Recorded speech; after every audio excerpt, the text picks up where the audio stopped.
Women on Wealth is proudly sponsored by First for Women, celebrating leading women.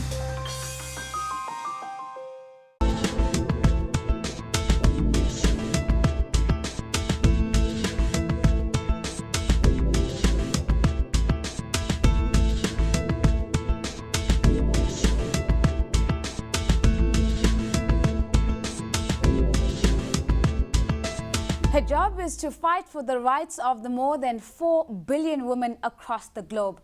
This is Women on Wealth, and I'm Phumzile. Tonight we bring you a special extended interview with United Nations Under Secretary General and Executive Director of UN Women, Phumzile Mlambo-Ngcuka. And in Power Redefined, we bring you the newest recipient of the Nobel Peace Prize, Malala Yousafzai. Phumzile Mlambo-Ngcuka believes that women's economic empowerment is absolutely essential to gender equality. I sat down with her to find out how she's using her position at the United Nations to make gender equality a reality.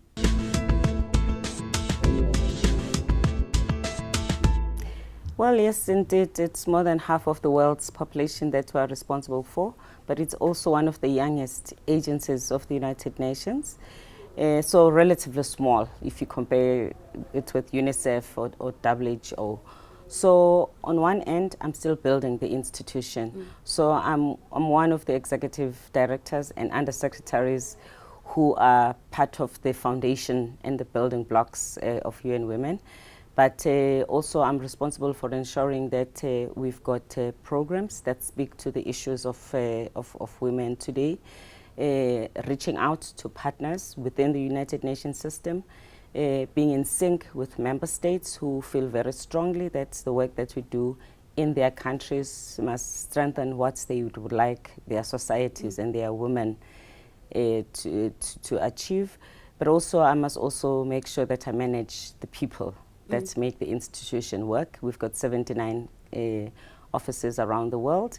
In countries where we don't have offices, we work in partnership or we are represented by other sister organizations or agencies of the United Nations. So I must make sure that those relationships work within the UN. What are you doing differently to your predecessors who've held this post before? Well, there's only been one person who had this job, and she actually was responsible for the nuts and bolts, making sure that all of the governance, all of the resolutions that needed to be taken by the UN are taken, making sure that we've got an organogram. So I'm really the first person now to see that we are developing depth in terms of our programs. And I'm sharpening our focus areas. Violence against women is a big issue for us. So I'm spending a lot of time reaching out to partners, ensuring that governments have got legislation around the world, that constitutions of member states are such that you could actually have follow-through legislation that makes sure that gender-based violence is a crime. It can be punished. So, and of course, leadership, supporting women's leadership all around the world, and women's economic empowerment. You've outlined a couple of your priority areas, and I want to maybe go back to the one around the Constitution.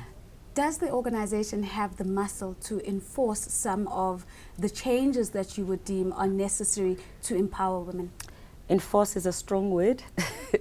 But the fact that we, in most countries, probably the strongest thing and what we are known for is assisting governments to review all matters legal that have to do with women. And in many cases, we find that we are able to collaborate with parliaments, with heads of state, and as well as with specific ministers. So they do change legislation as a result of our collaborative efforts. Enforcement has been weak, implementation has been weak, and it is actually one of the areas that I am focusing on. I'm actually going to be redefining one of my deputies has got to focus just on that, because I have identified that as one of the areas where we have challenges. It's probably just as much a challenge for UN Women as it is, if you know, in our own country, we've got great legislation. Implementation can be a challenge. I would like, with the experience that I've had in government, to use what I've learned in South Africa, where we've made breakthroughs in terms of implementation, what I'm learning in the United Nations from other countries, to really fine-tune how we track the passing of legislation, to making sure that it is adopted nationally, and that from there onwards it is actually being acted upon by the relevant parties. Let's go into a little bit depth around the pieces of legislation. What are you advising governments? If you could give us maybe 2 or 3 priority areas. Yeah, for instance, let me take in an area of education, which I think everybody can relate to. There are countries where there either is no legislation to support equality and in relation to access to education for girls and boys, and yet there's discriminatory practices. So what we would do in that instance is to make sure that there is actually legislation that affirms girls' education, that has follow-throughs in order to make sure that parents, community leaders, in some cases it will be the department that deals with children in that country, has got reinforcing regulations and legislation, and that actually it is possible to punish either parents, in some cases, the systems, and there's recourse basically for girl children who are not being sent to school.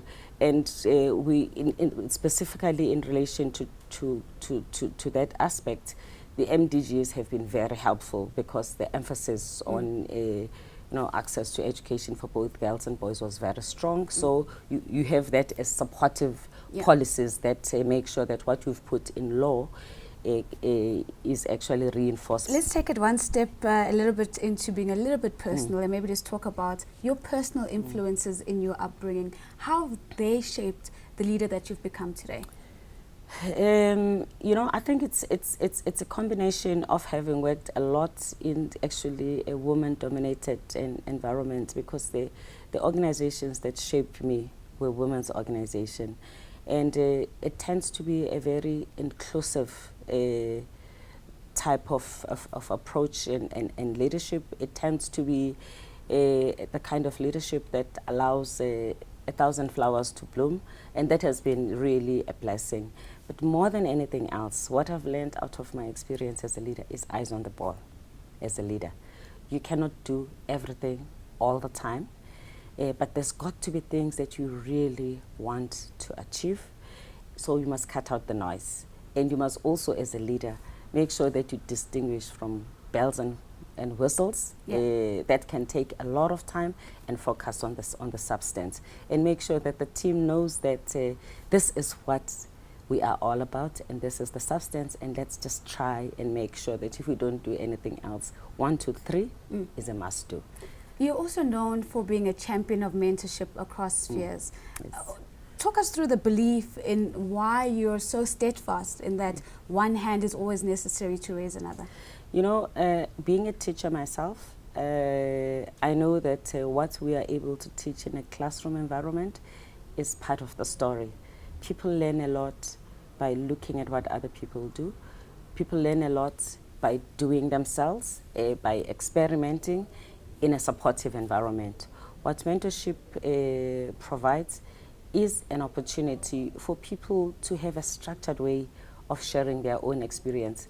Structured but relaxed as well. It also, especially if people are in the same institution, it just means that the person who is the rising star, because everybody can be a star, has got somebody that continuously gives them a new challenge and throws them into the deep end, present company included. So we know that too well. So that you actually are amazed at just how well people do, the strengths that you have. And also as a leader, you grow in that process, because, people that are younger than you, there's just some things that they see that you'll never see. and it makes you a better leader as well. So for me, mentorship is not just about the one who's mentoring and the one who's being mentored.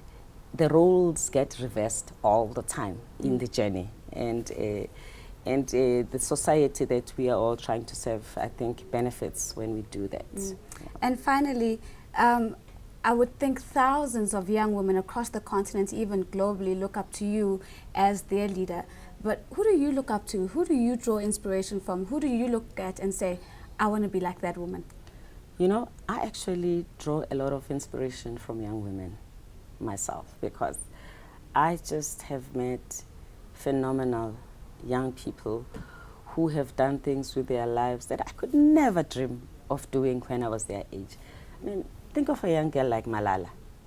That's an inspiration for me. I look up to that girl.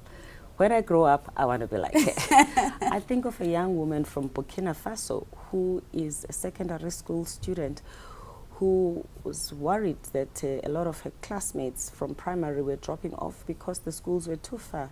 And she just started an initiative to gather bicycles in order to give to families that couldn't afford transport for their children to go to school, and then make sure that she reduces dropouts because there's a bicycle lift club. I mean, how great is that? So I really have seen amazing young women and boys who stand up, for instance, against practices that are harmful to girls, taking a position that are counter to what is acceptable to their communities, and standing up for what they believe in at high risk to themselves. Teenagers. So, they really, really inspire me. Those are the people that make me get up every day and say, I can't let them down. I cannot let them down. I've got to hold my side of the bargain as well. Every week we bring you a woman who is flexing her power muscles on the global stage. Let's take a look at education activist Malala Yousafzai. Malala Yousafzai was at school when she found out she had become 2014's Nobel Peace Prize winner, making her the youngest ever laureate.